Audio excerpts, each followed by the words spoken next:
In the name of God, Father, Son, and Holy Spirit. Amen. Happy 4th of July weekend. I hope your time has been very good. Very often, that means that we talk to our family more than usual, so I hope that is also blessed this weekend.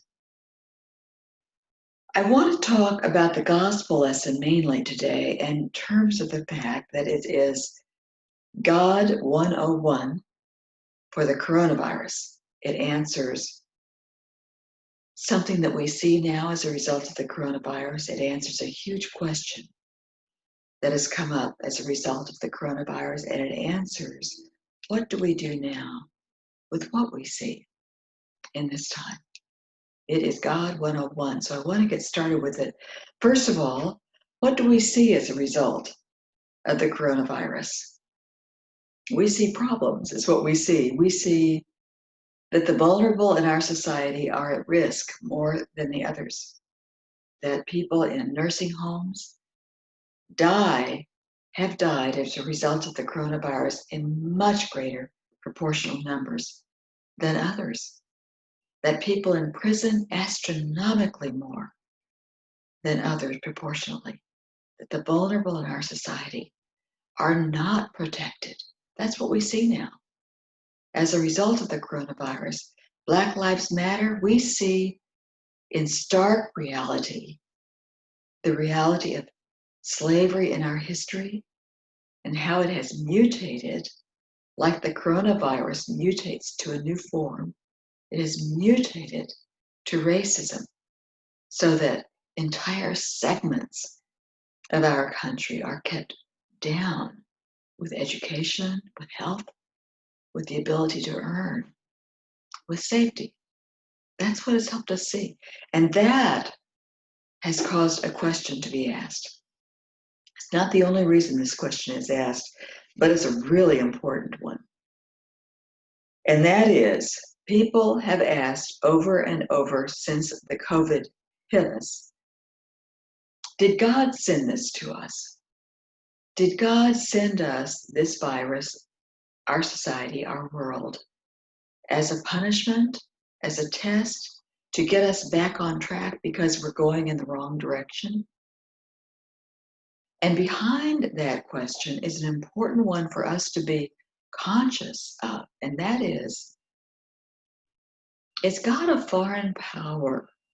Like we're the colony and God's the power over us that says, you follow the rules, you do it right, and if you don't, I will send you punishment. I'll send you the coronavirus. Is God a foreign power that looks down on us and judges us when we go in the wrong direction? And is that, of course, why we had the coronavirus? And Jesus answers that question. In the beginning of this gospel lesson, he answers it. And what he says is, God is not far away looking at you and judging you. God is with you in your joy and in your sorrow. God is with you. And here's how he puts it. He says, God is saying, I danced with you. You would not dance with me. I mourned with you. I cried with you. You would not accept it. God is not way over there judging us. God is not the Wizard of Oz sending lightning bolts to us. God joins us in all of these Zoom meetings where we celebrate, all these phone calls, all these WhatsApps, all these different social media ways that we are laughing with each other, joyful, celebrating birthdays, celebrating ordinations. God is with us when we mourn, when we lay to rest someone who's a beloved family member. God is with us in the difficulty of Zooming, having social distance, having limited number of people who could be present when we mourn. God is with us in that sadness and in the joy. And Jesus says, can we accept God's presence in that way? He said, you keep pushing God off. You keep saying God is that foreign power that sends judgment. He said, little children get it. Little children just accept the love. They assume the love, don't they? Can we be like little children? Because if we can accept that God's here with us every moment that we're going through, then we can accept that love and that presence like a child accepts mom's comfort. Now, I know it's radical. It was radical in Jesus' time. It's radical even now. But I urge you to consider that reality that Jesus is describing. Consider it. Just consider it and let it grow. The next question is, what do we do with what we see now? We see cracks in the veneer of a perfect society, don't we? We see things are not perfect. So how do we deal with that? Well, the way many people do it is they airbrush it. They deny it. It's not really there. It's not really that bad. You know what airbrushing does? You take a photo of someone and there are a few flaws. So you airbrush it and suddenly the perfect person, right? The perfect photo. Just make those flaws not show up. No. Paul in Romans, he's confessing that reality. That's the first step in addressing it. I want to tell you about a Disney feature-length movie. It was a cartoon called Cars 2. In this movie, there's a beat-up car. It's got scratches, it's got dents, it's been banged up, it's rusty, and it's going to get a makeover. It's so excited. And so they say, yes, you can choose your color. It's going to be bright and shiny. We'll get rid of all the scratches, all the rust. We can get rid of all the dents, too. He says, oh, no, the dents. That's my story. Don't want to get rid of that. All of that imperfection in our history, in our reality, that's our story. We don't want to airbrush our story away.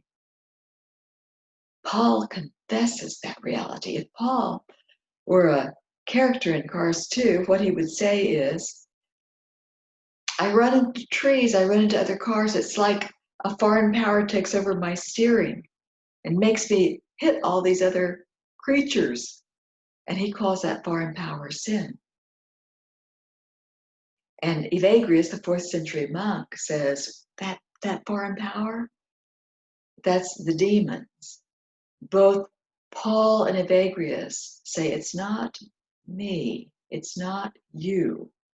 It's something that gets in you and then steers you in the wrong direction. And Evagrius says once we can, 1, claim the fact that it's not us, 2, see it coming, see how it works to take over, we have a possibility of holding our own against that.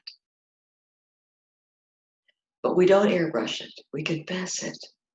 We confess that. And Paul says over and over again, then the joy of grace, the joy of forgiveness, of acceptance, it washes over us. It's like a light that shines through our brokenness.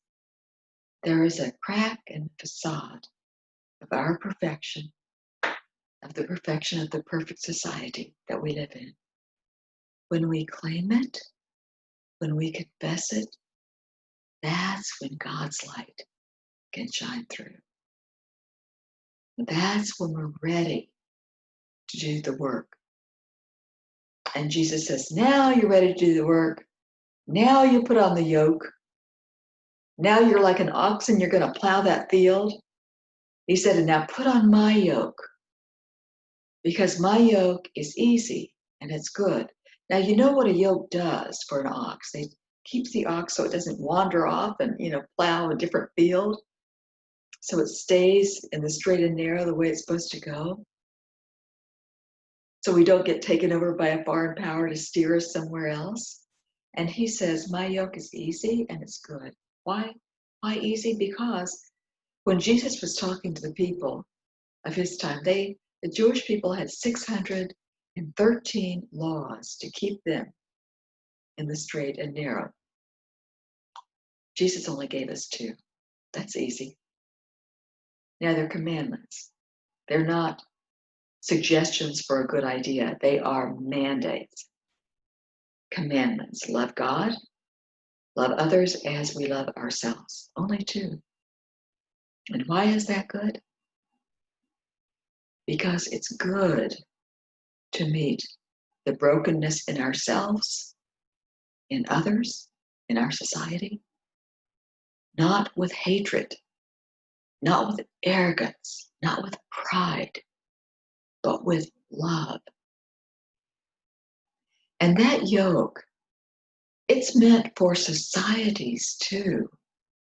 Our entire society is, because of the COVID virus, making a group confession, isn't it? About slavery, about our treatment of the vulnerable. I want to tell you about the 4th of July, an event that happened in the year 1852. Now, 1852, slavery was still legal. There was a freed slave. His name is Frederick Douglass. Frederick Douglass kept running away. Finally, he managed to make it stick. So he was a freed slave. Great speaker, inspiring speaker. And he was asked to speak at an Independence Day celebration. And he said to the people gathered there, "What do I have to say to your independence? My people were not brought here to experience freedom. They were kidnapped to experience slavery, and they still do. What is your Independence Day to me?" And slavery has since then been abolished. It's like the coronavirus, it mutated. They say the coronavirus now has mutated to a virus that is even easier to catch. Slavery mutated to racism, to structural ways to keep a free group of people, free source of work when we had chain gangs. It is mutated to hold people down so that they will accept work at very little pay so that we can have a society that enjoys economic strength. The mutation of slavery means that racism is alive and well, that my future grandchildren, mixed race, in some neighborhoods will walk the streets afraid of the N word being hurled at them. That if you were to see my son-in-law, who is gentle, who has a wry sense of humor, if you were to see him at night in some neighborhoods, you would be afraid of him. Why? Because he's tall and he's black. Racism has caused us to see people in such a demeaning way. There is a crack in the facade of our perfect society. And when we confess it, that's when the light can shine through. We can't go back and make slavery not happen. It happened. We can't go back and make the reality of racism not here. What can we do?